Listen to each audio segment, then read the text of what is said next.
That's right. We're on live. We're going to get this thing done one way or another. What's up to y'all? Before I get ready to do what I got to do, I want to thank AOG for this track. I got to get myself together. Today's guest is, before I get into that, I want to tell you all, make sure to hit that subscribe button, the notification bell, so we can get updates whenever, so you can get updates basically whenever we go live. Today, we are back with part 2 with my friend. I've developed a friend, y'all. Her name is Ashley on the Parker Daniels Show. Now, I hope you enjoyed part 1 because if you missed it, you missed a good one because we were talking about the different availabilities, lack thereof, accessibilities for individuals who are visually impaired. And I like talking to people in different countries because it gives me a great perspective on how blind people are treated, or if there are any certain things that they get that we don't get. So we just try to educate the people, you know what I'm saying? But today's topic, we'll be dealing with relationship. That's right, Ashley is in a relationship, and if I fail to let you all know, she also has a YouTube channel entitled You're a Canadian Blind Girl. Now, as a visually impaired person, Ashley has experienced certain things. You know, people treat you kind of wrong when they feel that when they know that you're visually impaired, or when they know that you are impaired in other ways, shapes, forms, and things of that nature. But she's gonna give us her testament. Ashley's gonna also give us a surprise. So make sure y'all stay tuned because y'all can't miss this. And also that in a few weeks, I'll be giving away some prizes and things like that. But Ashley, I want to bring you on while I'm doing all this talking, because people say I do talk a lot. So Ashley, how you doing? First of all, we're going to just kick it for a minute. Let everybody know that you are my partner from Montreal? Yes. Montreal, Canada. No, Ontario. Ontario. Sorry, I thought you said Ontario. See, look at that. We both confused, but that's all right. Look, Ashley, say hi to the people. Hi, everybody. I'm back. She's back, man. I love this girl. Her personality. Anyway, that's enough about that. Ashley, tell the individuals how you been doing how was it, how the last interview that we did, how have things been for you? Pretty good. I'm doing really well. I'm dealing with life's roller coaster, actually, because being in a relationship is full of ups and downs, even just for people who do not have any kind of disability. So then when you add a disability or a limitation, I hate saying disability because I'm full of ability. I just have a different ability than everybody else. So, when you add that into the mix, you're going to have an even bigger roller coaster. Okay. Well, we're gonna keep them guessing about your roller coaster, but before we do that, take us through a little bit of your history in terms of your visual impairment and whatnot. We can be kind of a little long now because we're on live and everybody's gonna sit and listen to us anyway. So talk to them, tell them what kind, what's your vision? Do you have it? Do you want it? Do you need it? All right, perfect. So I have zero vision in my left eye. So I'm completely blind in my left eye. In my right eye, I still have light perception. I'm losing color perception, so that means colors that I used to be able to see, I don't see them anymore. And I can only see about 3 or 4 inches away, but it is so blurry, I cannot really make out what it is. I do play music, and I do wear a really thick, heavy glasses, but it is so blurry, I'm actually guessing at what I'm playing. So you can hear when I make a mistake. That's me guessing. And so I had perfect sight up until I was in my 20s. And when I was 25, I started losing my sight, slowly at first, but by the time I was 26, so within 1 year, I was legally blind. And now, over this last year, I've gotten to where I am now, and every time I go back, it continually gets a little bit worse. So it's always discouraging when you go in, because I'm like, well, it was fine until I came in here, and now you're telling me it was worse. So that's always fun. So I've had perfect sight, and now I'm blind, and I think sometimes that causes issues because you know what you're missing when you're in a situation. So I that's what causes some ups and downs in life with blindness. Okay. All right. She's excited. I like how sometimes she gets excited. She rises and falls and rises. But Yeah. as we segue into the topic, Ashley, you are dating. Am I correct? You don't have to tell us I about am engaged. Yeah, don't tell them about the person yet, because I know you just wait and tell us. Well, I am. How has it been as you know, for someone who's visually impaired? Tell the truth. How has it been as far as dating? You know, have people been, you know, genuine, or have people just been kind of shying away in terms of, well, I don't think I want to date you because you can't do thus and such? Tell people. I find it a mix, a blending pot, if you will, because you have some people who they have this complex where they seem to like people in distress, and so to them your blindness is kind of like a cute thing, and you know, they get so involved with that, but it's not even they're seeing you, they're seeing the blindness. And to be honest, because I've had issues before, because I have health issues, I have an autoimmune disease, and that's always a fun thing to throw out in the mix. And so before I even went blind, I had gotten to the point where I was kind of I was nervous about thinking about possibly finding a boyfriend or fiance or husband, because I didn't feel like I was going to be treated as a person. Mm-hmm. So I find a lot of times when you have a disability, the best way is to really make sure you're talking open, because I have people who they treat me. The reason they treat me the way they do is because that's what they know, and you can thank Hollywood for all of that. But sometimes they can't see past the disability, or they can't see past what you are. So I find sometimes it can be frustrating when you're dealing with people, especially if you're interested in a relationship and you think the other person is interested in a relationship, but you're at that awkward point where they're not comfortable enough to talk to you about your ability or disability. And I'm not saying that has to rule all your conversations, right, but it does be a major conversation that you do have with each other. Okay. Well, that's interesting. And again, I'm speaking to Ashley from your blind Canadian. If I get it wrong, slap me. Your blind girl. Your blind Canadian girl. Give it to him right, because I want the message. Your Canadian blind girl. Okay, your Canadian blind. Ashley, answer this for me. Do you think people are apprehensive about dating persons with an impairment for fear of what they think that they can't bring to the table? You know, as far as relationships, you know, a lot of people may assume. And you know what happens when you make an assumption that, oh, because you're blind, or because you're in a wheelchair, or because you have a hearing impairment, you can't equal me up in terms of what I bring to the table. Let them know that there are, you know, they're not telling the truth. That's not true. I think probably that's on both sides, actually.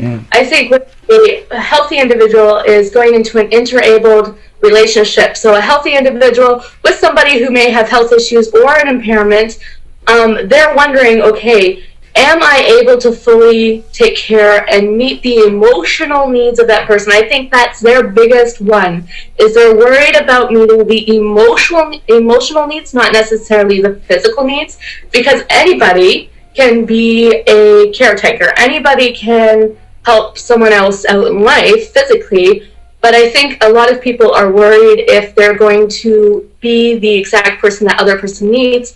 But at the same time, I think sometimes people with disabilities feel like they are inadequate in the relationship. I think they feel like, because I know for me, at the beginning of our relationship, I felt inadequate. I felt like it was one-sided, because my fiance was so welcoming, so supportive, so encouraging. I felt inadequate. And so I think that's both sides. I don't think it's just an apprehension of people who have full sight or people who are healthy. I think it can happen on both sides of the relationship at some point. All right. Shh. Don't tell them about your newfound love yet, because I know you just Sorry. I see you slid that one in. That was cool. But look, check this out. I have one more question before we lead up to what, you know, your situation, because I'm very glad that you were able to find somebody who accepted you for you and have no hang-ups or anything of that nature. Again, I'm speaking to Ashley, and her YouTube channel is Your Canadian Blind Girl. Stay with me, Ashley. I know you're thinking about your man, but stay with me. But Ashley, for those who are a bit reluctant about dating persons with a disability, what can you say to ease, some of their minds, to let them know that, hey, there's no need to be scared. I'm just as equal as you are. I just have an impairment, and it doesn't stop me from being a provider. What do you tell these people? Okay, I would say don't fear the relationship, because most people with a disability, if they need something, they will tell you. Make sure you're having an open conversation. Ask them, what are your limitations? What do you like to do on your own? And have that conversation. Be open. And you know what? If you are scared, let's say you say to them, you know what? Maybe if they're in a wheelchair and you say, you know what? I'm really scared that in the future when I'm helping you, I'm going to drop you, or I'm going to hurt you, or I'm going to accidentally do something that causes you a lot of pain or upsets you or hurts you. Tell them that. Tell them that, because a lot of times fears are actually based on our own imagination of situations that may not even happen, or situations that do happen that end up just being funny. Don't let that fear keep you from asking. And the biggest thing I would really push is really having an open conversation. Most people with a disability, you know what? They were independent before you came along. Right. You don't have to worry about not being sufficient enough, because, like I said, most people have lived their life being independent, or, they're with their family. They're used to living with other people. They're not somebody that you cannot have a normal relationship.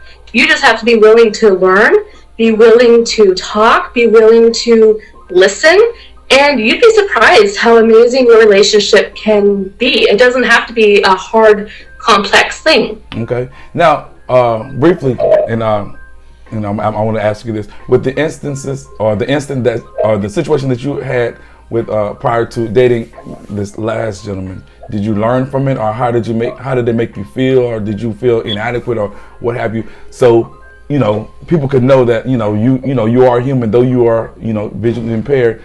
It did kind of affect you in any way, shape, or form. Tell the people about how did it make you feel? Okay, so before I have had instances where there was somebody who I thought they were wanting to become serious, and they were becoming serious. And when I brought up health issues, because I never wanted to wait until I was in love with somebody, because I've been rejected before by people, not necessarily in a love relationship, but even just being a teenager with an autoimmune disease, there's lots of times you're rejected. And I always learned to keep, not to hide it, but to talk about it. And so there was this gentleman, and he was very kind, and he was interested, and I started bringing up health, and he totally, I don't think he was trying to be rude to me, but it was very clear he was not interested in having a relationship. He didn't see me as me. He now saw the disability instead of the person. And so to him, maybe because he didn't know about it, maybe because he didn't fully understand, instead of asking me questions, he decided to just shut it down. And really after that, we did not have any more personal conversations. He created this space. And I know a lot of people would look at that individual or individuals that are like that and say, oh, that person's mean, or that person's rude, or that person is so, whatever you want to say. Okay, yeah, you may feel that way, but I've always been thankful for people to be that way before I've had a relationship, before we're married and we have 4 kids together, and then they go, oh, I can't handle this anymore. Right. For that rather than after, right? Right, that's definitely true. So I guess his loss is the next person's gain, because I'm going to bring you up to speed and talk about what you have really want to talk about, because you mentioned it so many times as the gentleman that you are dating now, because he as I mentioned, he sees you for who you are. You're very happy, and I'm going to let you tell the story. Go ahead, boo. All right, so he is amazing. His name is William. If you are following my channel or my Facebook page, there will be pictures up, and there will actually be my love story.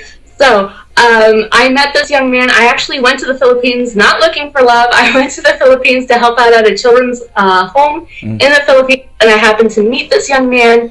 And growing up, church and God were a huge thing in my life. And so to me, it was important that my mate would have that same priority. And he does.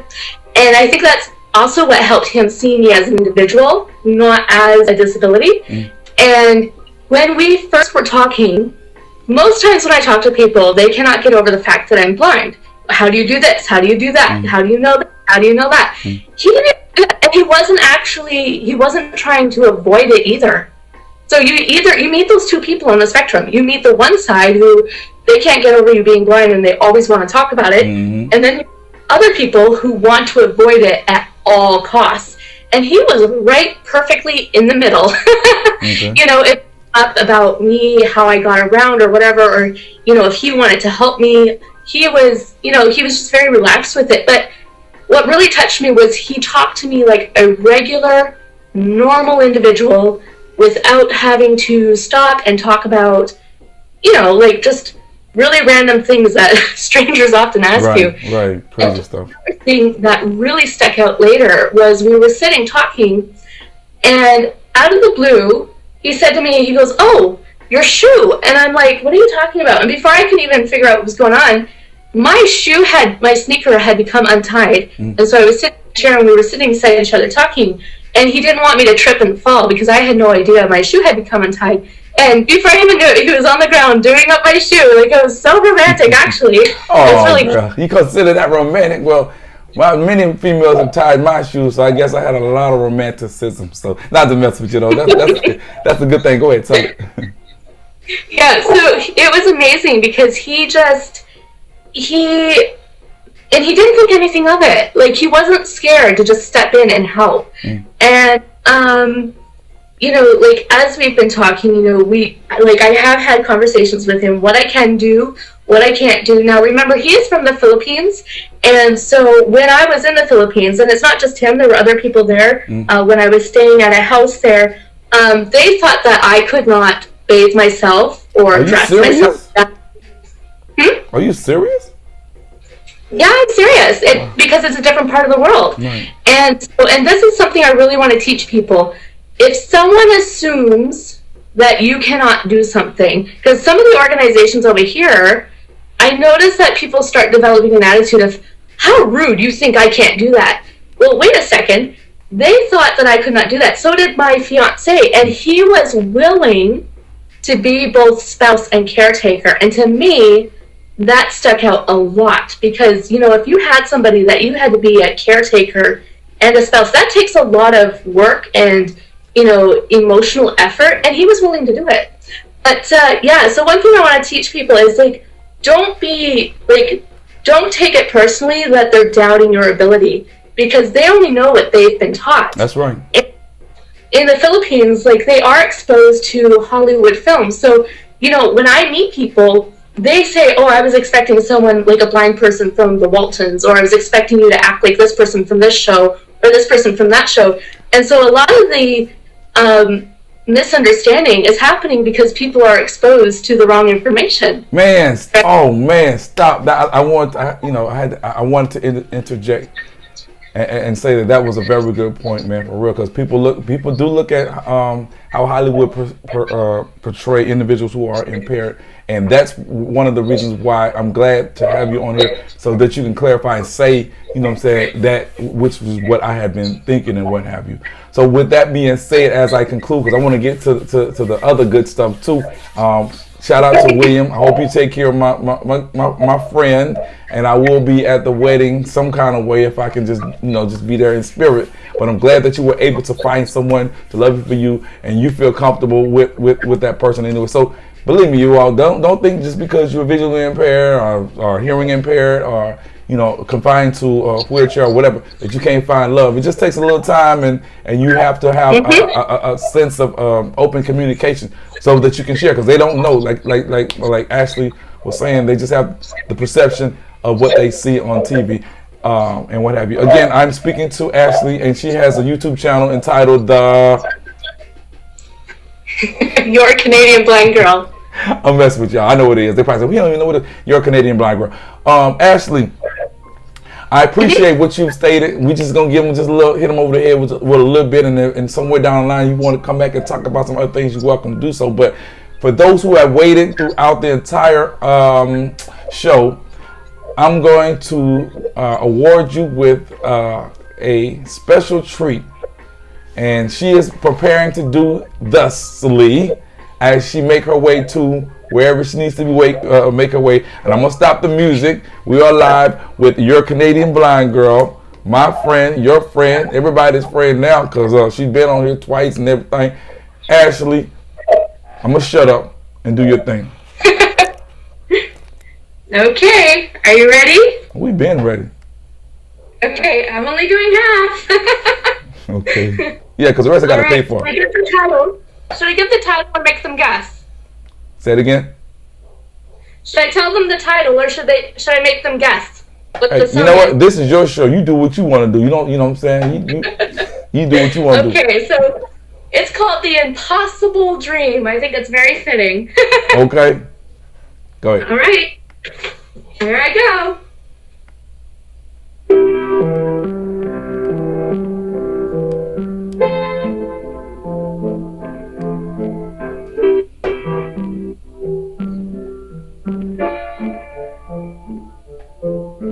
To dream the impossible dream, to find the unattainable wrong, to hear the unbearable sorrow, to run where the brave dare not go, to right the unrightable wrong, to love pure and chaste from afar, to try when your arms are too weary, to reach the unreachable star. This is my quest before the big stars. No matter how hopeless, no matter how far, to fight for the right without question or fear. That's all you're getting. That's all y'all getting. Y'all thought y'all was ready to probably hit that high note, but that's all right. But look, y'all probably didn't think that she could do that. I'm telling you, this girl's talented, very talented. I know she's probably gonna sing to her man at the wedding and whatnot. But again, Ashley, do you have any final words? I do. Go ahead. You know what? Life is full of little surprises. I find that, being blind, ahead of time, like the big things about, you have to make an appointment. You know that you're going to have to arrange a ride, and usually those are not the things that get under your skin. The things that get under your skin are the tiny little every day-to-day things. Maybe one day you're having trouble getting toothpaste on the toothbrush, or you wore your shirt inside out, and those little things just really throw you through a loop, and they make you question your own independence and dignity. You know what? Don't worry about those things. If at most, just accept it and say, you know what? I have a license. I'm blind. The shirt's inside out. Big deal. Deal with it. Not you deal with it. Everyone else deal with it. And you only live this life once. That's right. So, there's someone that you think is interested, or there's someone that, you really think, this person, I feel like this person sees me for who I am. I want to go the next step with them. Don't be afraid. I know that's easier said than done, but, just be willing to give an adventure, to have an adventure and see where it goes. And try not to put too much effort or pressure on your own life, and don't create priorities that are a little bit far-reaching. Have a dream, but you know what? Have an alternate dream. So if the first dream doesn't work out, don't crush yourself. That wasn't your dream to have. All right. You are who you are, and take you as far as you will go. That's what's up. I don't need to say anything else. I am honored to have her on my channel.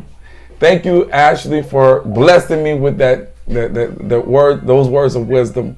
And you all take heed, and stay tuned to the Parker Daniel Show because I have some surprises coming up. You're going to enjoy those. And Ashley, y'all go support Ashley at Your Canadian Blind Girl. Your Canadian Blind Girl. Y'all better go support it. Because if y'all don't, I'm going to be very P.O. because this is a very good channel. I enjoy it. She got some things on there. Well, I ain't going to tell you the secret, but y'all go check it out. Again, Ashley, thank you again. I'm about to get ready to go get my little boy and do the daddy thing. I'm going to call you in a few minutes, girl. Thank you so much for having me. Huh? I hear you, boo. Okay, enjoy. So we went live, y'all. And I hope you enjoyed this segment. Really, it was some very interesting things that she pointed out, man. So definitely don't ever feel that you're inadequate about anything. And that's real talk. Real talk.